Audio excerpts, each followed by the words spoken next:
Just think about it. You're the son. How supported do you feel now? Right? I mean, mom and dad not even coming through for me. And these people are the ones that had to listen to the controversy all their life. Were they the ones that sinned? That he was born blind? Can you imagine living with that? And people loving to debate that? Was it you guys or was it your son that sinned that he was born blind? Well, that must have gotten old quick. But now they don't have to deal with that anymore. But they're afraid of the religious people. So, they squirmed out of that one. Verse 24. A second time, they summoned the man who had been blind. Give glory to God, they said. We know this man is a sinner. Speaking of Jesus, right? Because he did this on the Sabbath, right? He replied, whether he's a sinner or not, I don't know. One thing I do know, I was blind, but now I see. How many times have you sung that? When you sang those amazing verses to Amazing Grace. I was lost, but now I'm fine. I was blind, but now I see. What an amazing, simple statement. Do I have it figured out? No, I really don't. But I know this. I could never see before. Then this man, Jesus, came into my life, and now I can see. Well, they weren't going to take that. He said, then they asked him, what did he do to you? How did he open your eyes? There's got to be some kind of magic here. There's got to be something we didn't know. There's got to be some kind of... there's something that just doesn't fit in our logic. You've got to give us a break here. There had to be something else. Give it to us. What did he do? He answered, I've already told you, and you did not listen. Why do you want to hear it again? Do you want to become his disciple too? Do you want to follow him also? Well, the assumption is this man's going to follow. Right? Wow, that went over real big. Verse 28, then they hurled insults at him. You ever hurled an insult?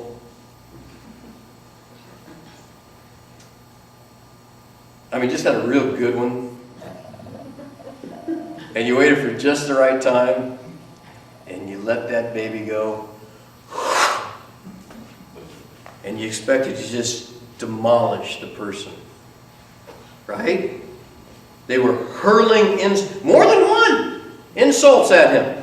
But we're going to get the one that they used, the big one. He says, you are this fellow's disciples. We are disciples of Moses. We know that God spoke to Moses, but as for this fellow, we don't even know where he comes from.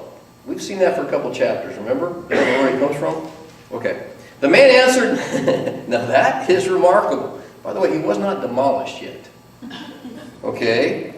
Now that is remarkable. You don't know where he comes from yet. He opened my eyes. We know that God does not listen to sinners. It's one of these foundational principles, isn't it? Isn't it? Do you buy that? I hope not. No. There was a string of people up there that God wasn't listening to this morning. There's a bunch of people in the pews that God's not listening to, right? We're all sinners. Does God listen to you? Yes. This is one of those principles. Where did he get this? From the people he was talking to. They, the religious leaders, had bounded this into everybody's head that God does not listen to sinners. I don't believe that that's true.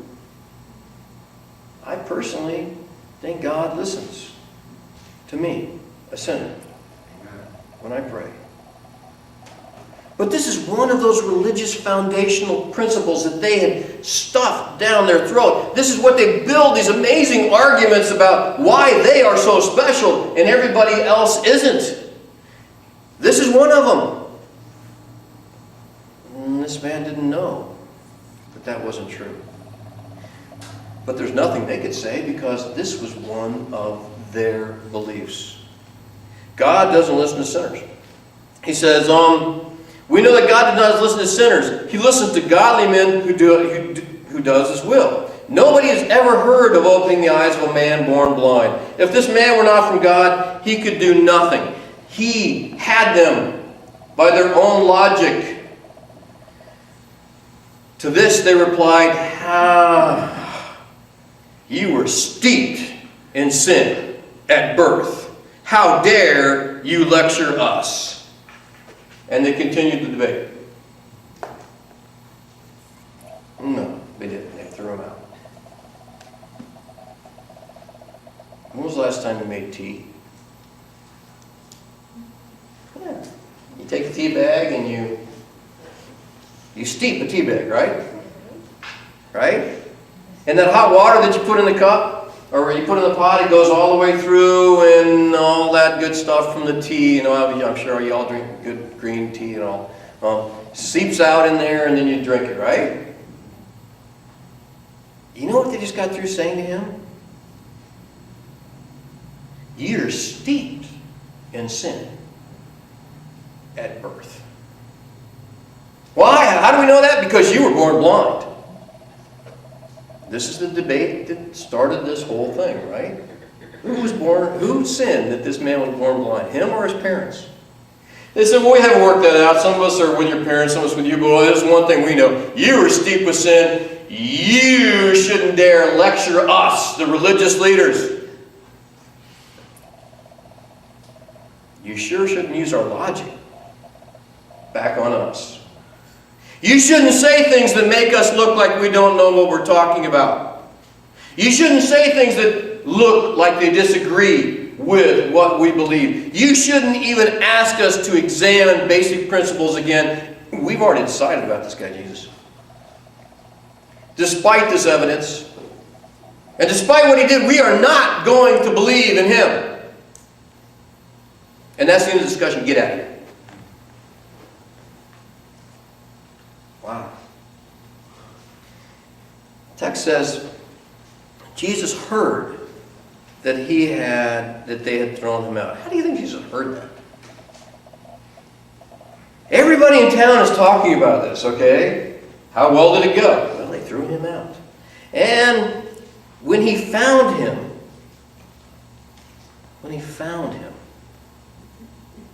you know what that means? Jesus went looking for him.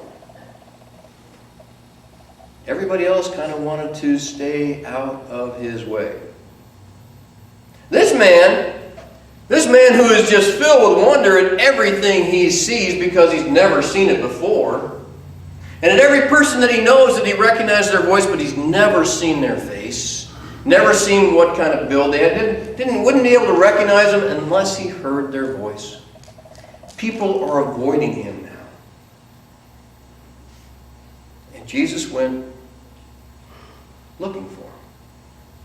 And when he found him, he says, "Do you believe in the Son of Man?" "Who is he, sir?" the man asked. "Tell me so that I might believe in him." Jesus said, "You've now heard his voice, and you've now seen him. You've seen, in fact, he's the one speaking to you." And the man said, "Lord, I believe," and he worshiped. Literally, the text says he bowed down, he prostrated himself on the ground, which is what worship means. Acknowledging that this guy is somebody special, and he's not. He worshipped him. Jesus said, "For judgment I have come into this world, so that the blind will see, and those who see will turn out to be blind."